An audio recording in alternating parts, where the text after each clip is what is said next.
If you've been in the Pilates world for any length of time, you've probably heard of Gratz Pilates.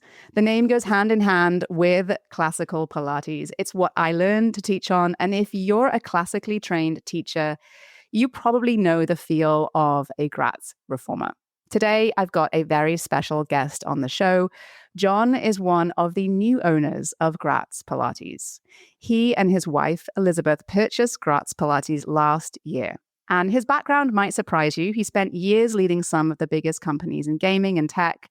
But what's really interesting is that he didn't just acquire Gratz as a business decision. He fell in love with classical Pilates himself, experiencing firsthand the impact of the method, and decided to fully immerse himself in this world by taking on the stewardship of one of the most respected names in Pilates.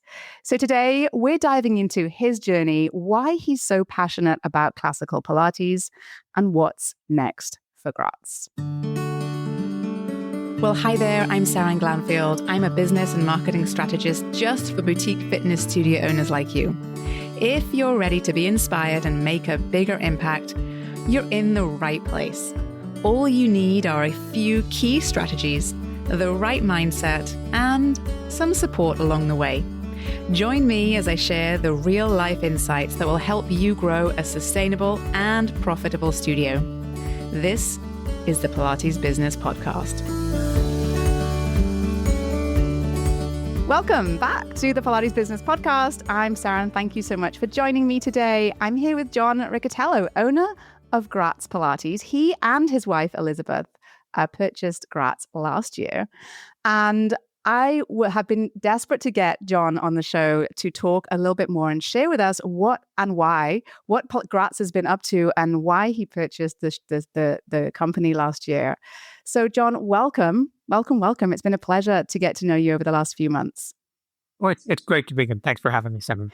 And it's been fantastic as someone who has been part of the Gratz community since I first started teaching and actually even doing Pilates way back in 2006, 2007 in New York City.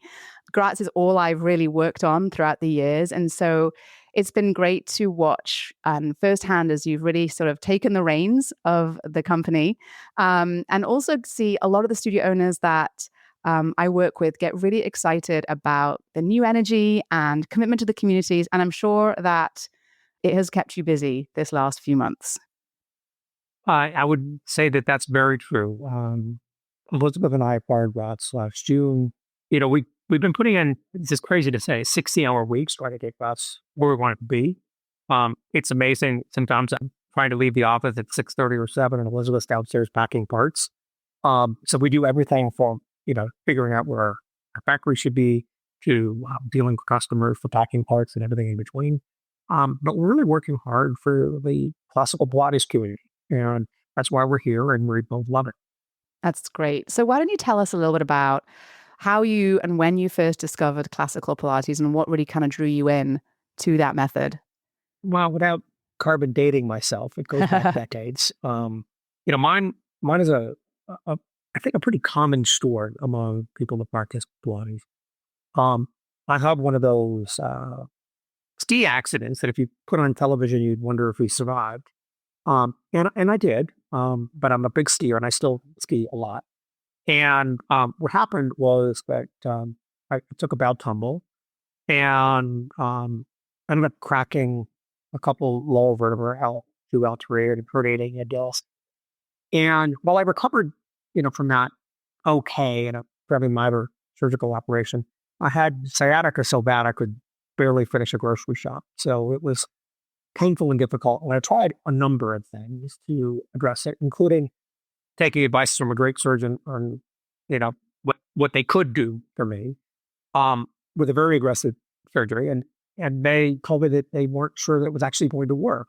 The surgeon, though, was smart enough to suggest that I could get my core strong enough. Perhaps that would address the issue. And so I started searching for the right things. I eventually I did try Pilates before. I met a woman named Alicia Doyle in San Francisco now. Alicia Stone, she's married. But she was my first classical instructor. And while it was painful for the first, several sessions, I quickly became addicted. This is nearly 2 decades ago.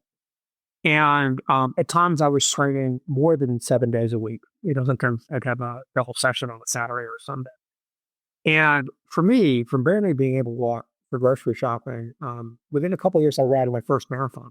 So I'm not much of a runner, so that's a very big deal. And so I kind of did it to prove that I could. But I've been practicing classical Pilates consistently since then. I had a break a little bit during COVID. My instructor left San Francisco, moved to Seattle. I couldn't get anybody face to face, and so it was a bit of a off period for me. I tried a number of different things, but I'm back to training regularly, at least 3 days a week. Believe it or not, the thing that gets in the way of training more than 3 days a week is the company, because it's very consuming for Elizabeth and I. We're just super busy with that. But so that's really the story. And for what it's worth, it's surprising to imagine that following an injury like that, it wasn't the doctors that fixed me. It was Pilates that fixed me. It made me stronger than I was before. And I'm wildly dedicated to Pilates being a central part of my life. Yeah. Yeah. Welcome to the club, I think, is and everyone listening is, it is amazing to hear stories like yours and how powerful this movement practice really is. And sometimes I think as teachers, we often forget the impact of this work. And so I'm glad you shared your story, because it does begin a journey for so many of so much more than just what happens in the studio on the equipment. So yeah, for sure. Thank you for sharing that. So you didn't just fall in love with classical Pilates. So you went all in and bought the company that builds the equipment. So what was it that sort of led you to that point and make that decision? Can you share a little bit about that? One of the things that I've done, really since I discovered classical Pilates for me, was build home studios. I'm lucky enough to have enough space to have a gym. And my gym, going back for a very long time, looks pretty much like a Gratz showroom. It's what I originally learned on, fell in love with. Well, I've traveled the world and trained on virtually every Pilates manufacturer's apparatus. The feel is different. The sense of, for me, comfort, the ability to get deep into my core. There's something about Gratz apparatus that I think, and I can probably define it for if you'd like me to, but I think just works better for a true practitioner of Joseph Pilates, classical Pilates, getting deep into the core and the exercises, the way we want them to be done properly.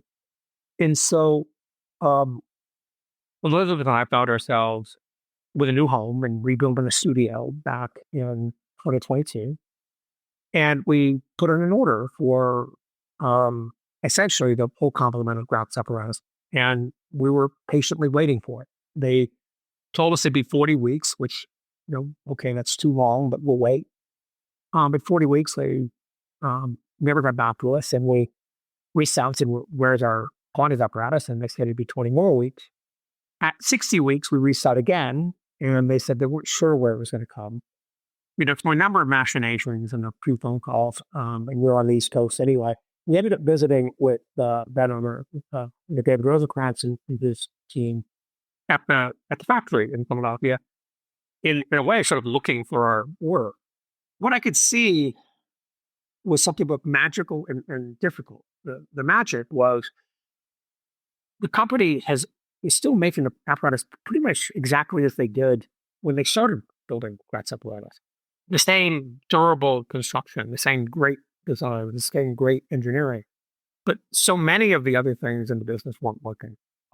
They couldn't produce enough. They didn't have strong enough relationships with their vendors. They had a fairly miserable customer support team and no tools. They had no ERP system. It was a difficult situation, a company that wasn't long for this world. So Elizabeth and I gave some serious thought, and we thought we both love classical Pilates in a way that I think many of your listeners would, but it's really important to us. And we have a deep affection for Gratz, and we thought we can't let this company fail. We stepped in and became the new owners last June. I'd say I thought it might be a little easier than it's turned out to be, but so far it's been super challenging for both of us, rewarding for both of us. But really, the point was a simple one. We loved classical Pilates. We loved Gratz Pilates, Gratz Apparatus. And we wanted this company to thrive and serve the classical instructors around the world in the way they should, not the way they had been. And so it was not a dollars ROI equation, although we're not looking forward to taking a financial bath from this. Although we have so far, the principal point was we want to return Gratz to be better than it's ever been before for the Pilates community. So that's what we're after. It's important to us. It's personal to us. Yeah, it sounds like it's really meaningful and personal to you. And Gratz is a company that's, kind of rich in the history of the classical Pilates world. And so it's wonderful to hear that you have got such a deeper purpose and meaning to being at the helm and leading it forward. And I know one of the things that, Gratz has really focused on in the past is that craftsmanship, is that quality.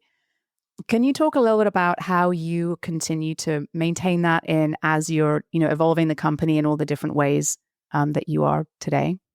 So I would actually say our ambition is not only to maintain it, but to improve it.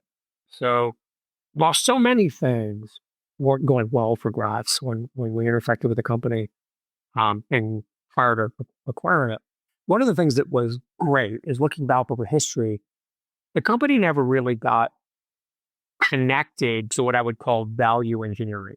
And what I mean by that is company after company, that if you look at American manufacturing or if you look at what you find in the food aisle of the grocery stores, it seems like they package and repackage and try to figure out how to take 5% out of one part of it or make the canopy on a Cadillac just a little bit lighter because, why not? You can save $10 per apparatus. There's a certain sophistication in doing that. Gratz had none of that sophistication.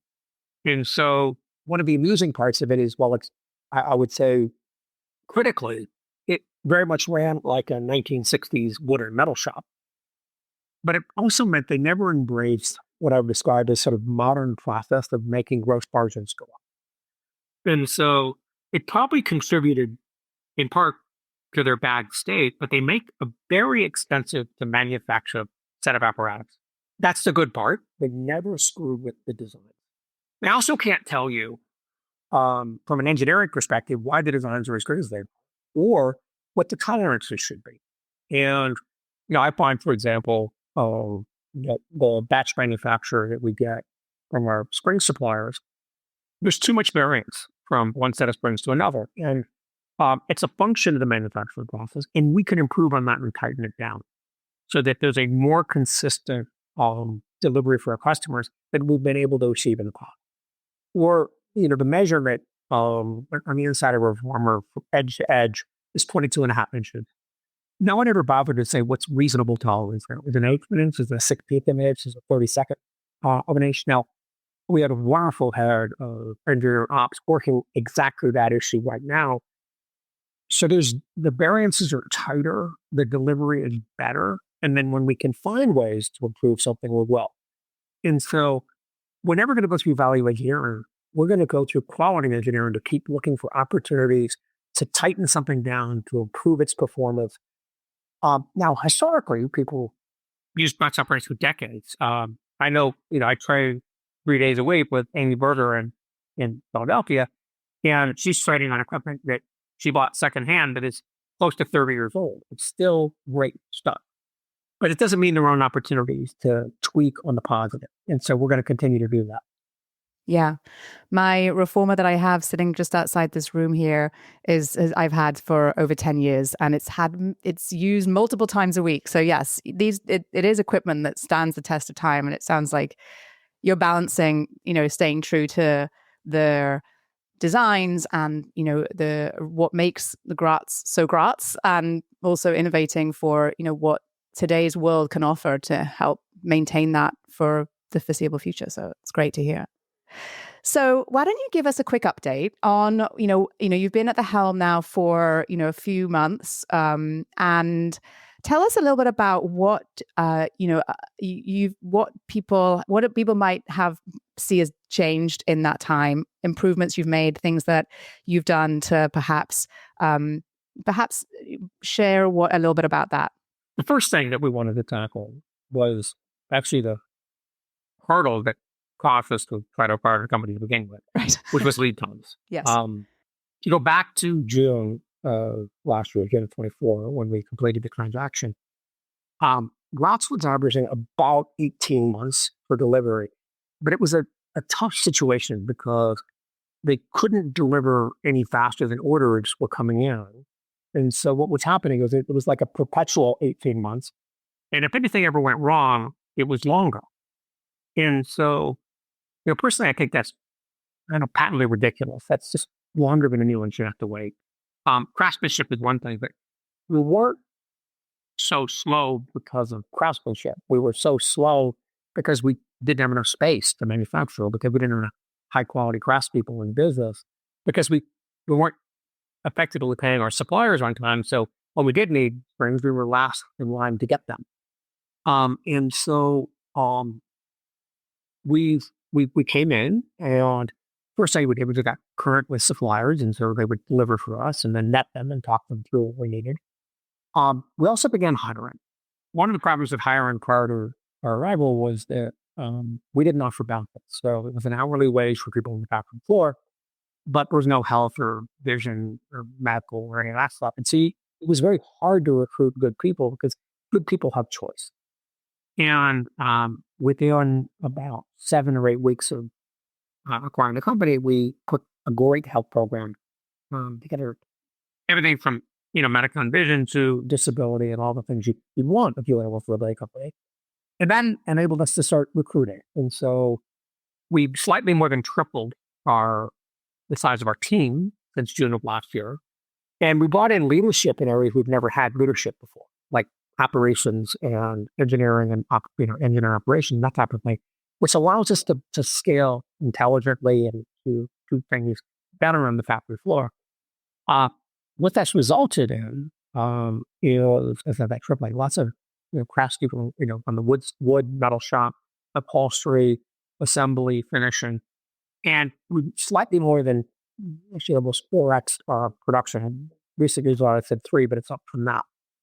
And what that's enabled us to do is to start to deliver a lot faster.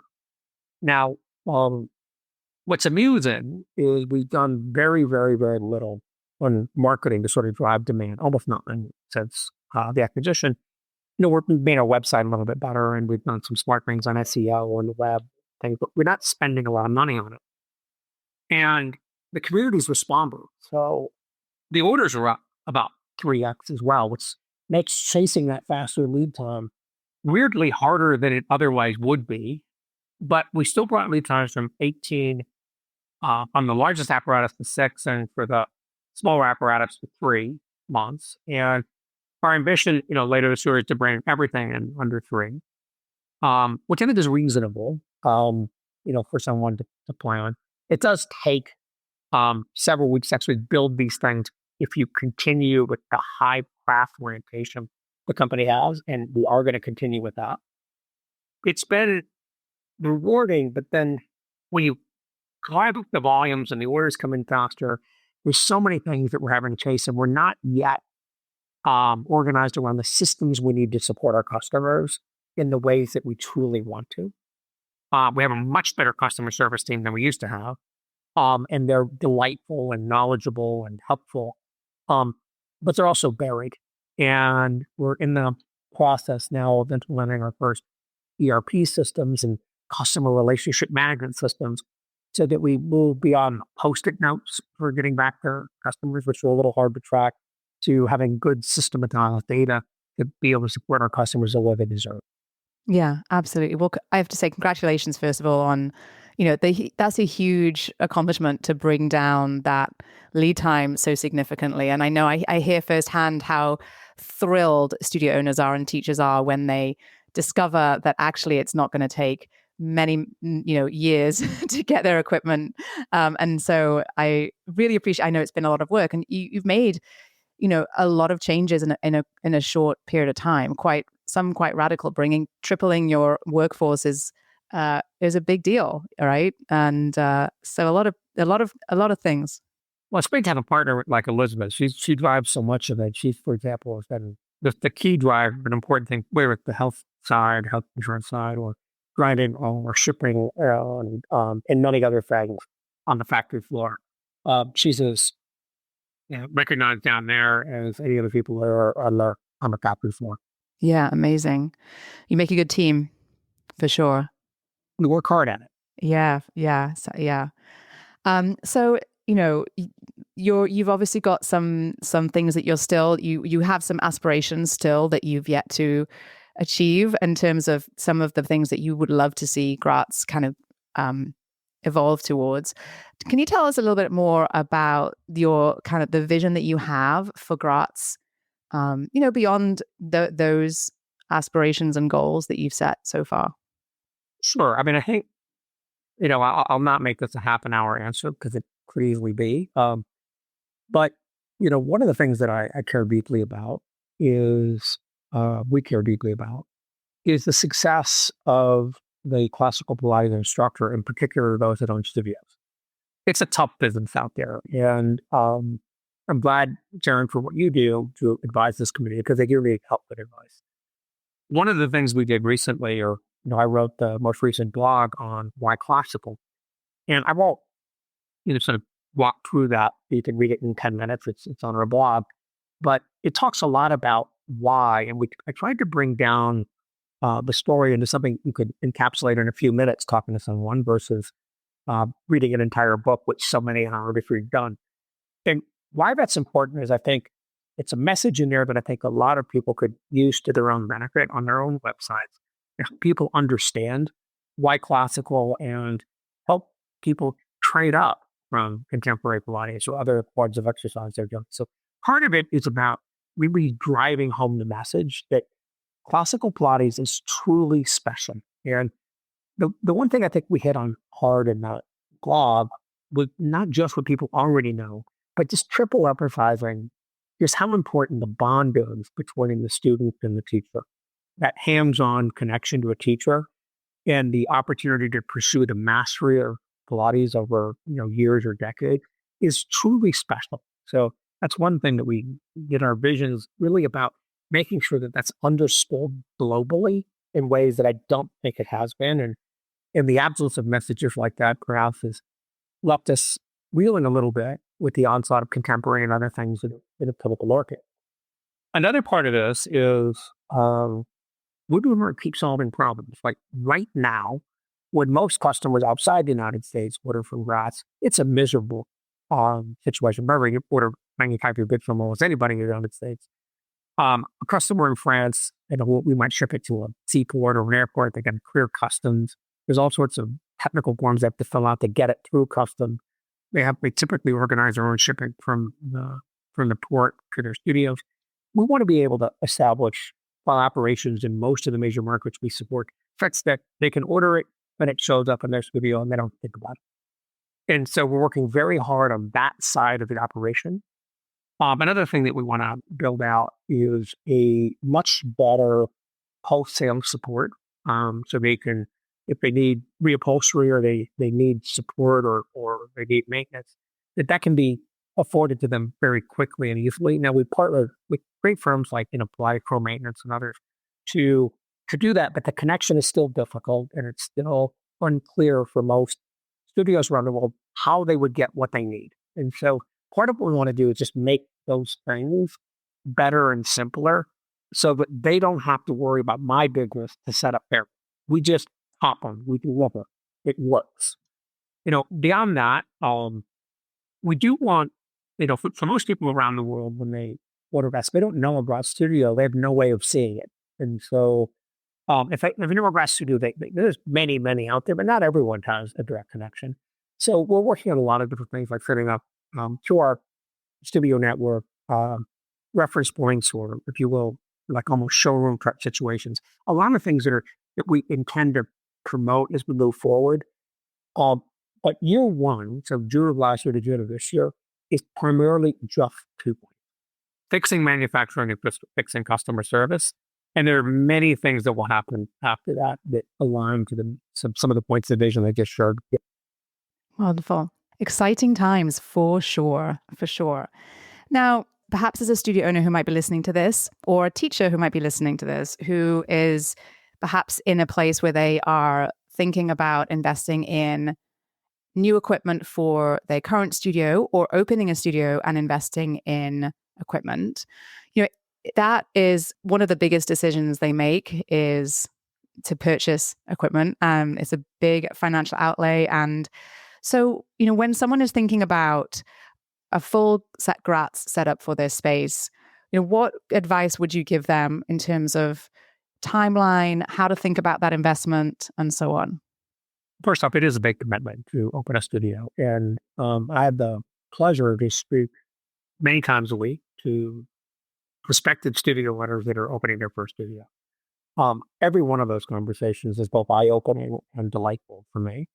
It also sometimes is a little scary if they haven't thought through all the aspects of running a business. And Seran, I'm glad to have your business out there, and your podcast listeners would probably know that seeking advice is a smart thing to do. But so aside from, planning on, we're 6 months in for a complete studio, easily, I'd probably faster than that in months to come. I find a lot of these conversations that I have leave me wishing I had more time to help.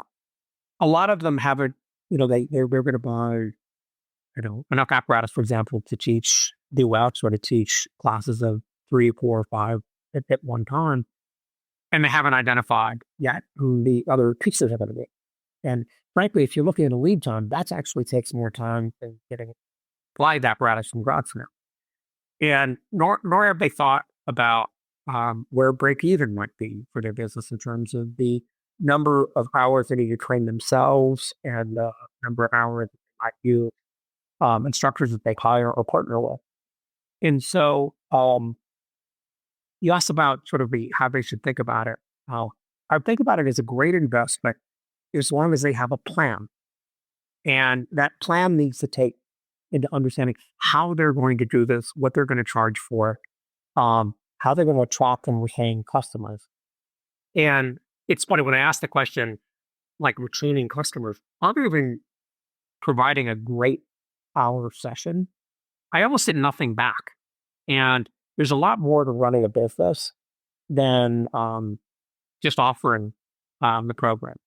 And so I enjoy the conversations because I think a lot of the prospective studio owners leave those conversations probably more worried than they might have when they got on. But it sets them sometimes on a journey of asking more questions of smart people like you that can help them. And, talking to their mentors and really thinking through how this is going to work, how they're going to get their first students, how they're going to retain those students, how they're going to offer a supplementary program between individual instructions and duets and group sessions. And frankly, sometimes which apparatus they need. It's interesting how often they think about needing a reformer or a CAD conversion reformer or catalog, and they leave out a lot of the small bits and pieces that are so unique to the Pilates world and that will help set them apart.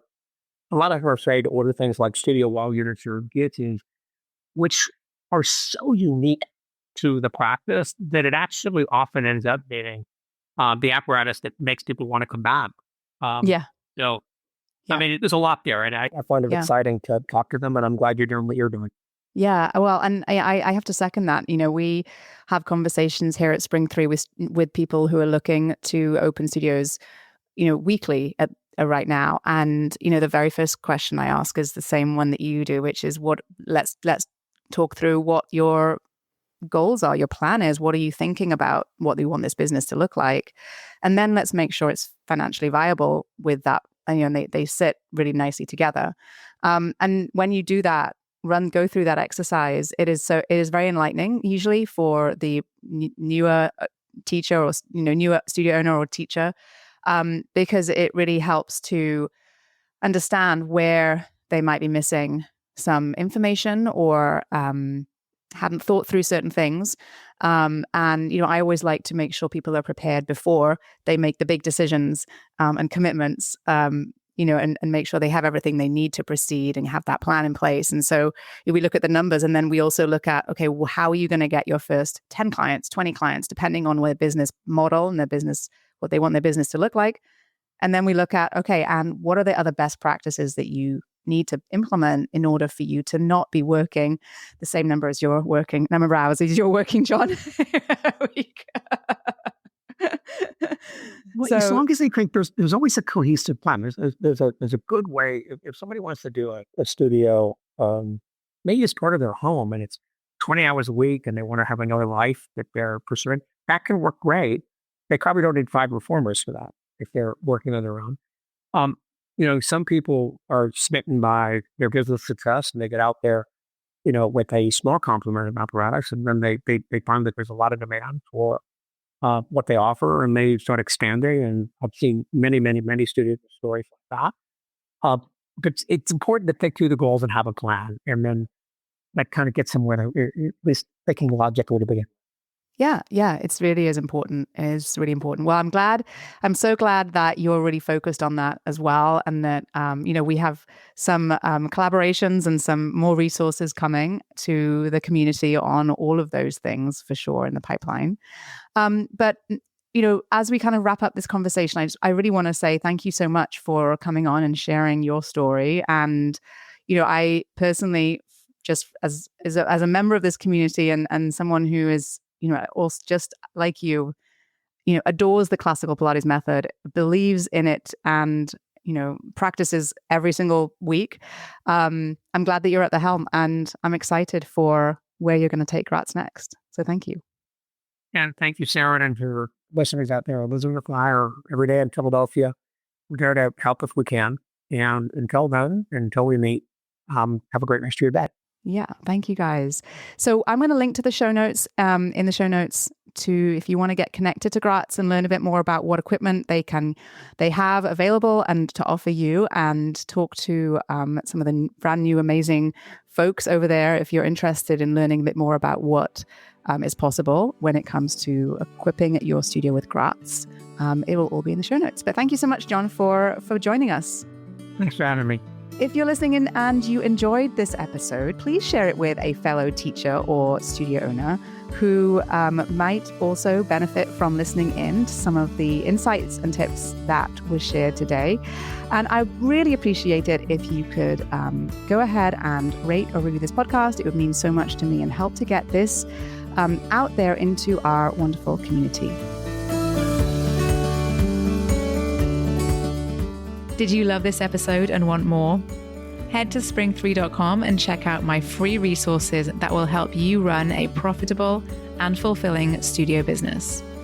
And before you go, one last reminder, there is no one way to do what you do, only your way. So whatever it is that you want to do, create, or offer, you've got this. Thanks again for joining me today, and have a wonderful rest of your day.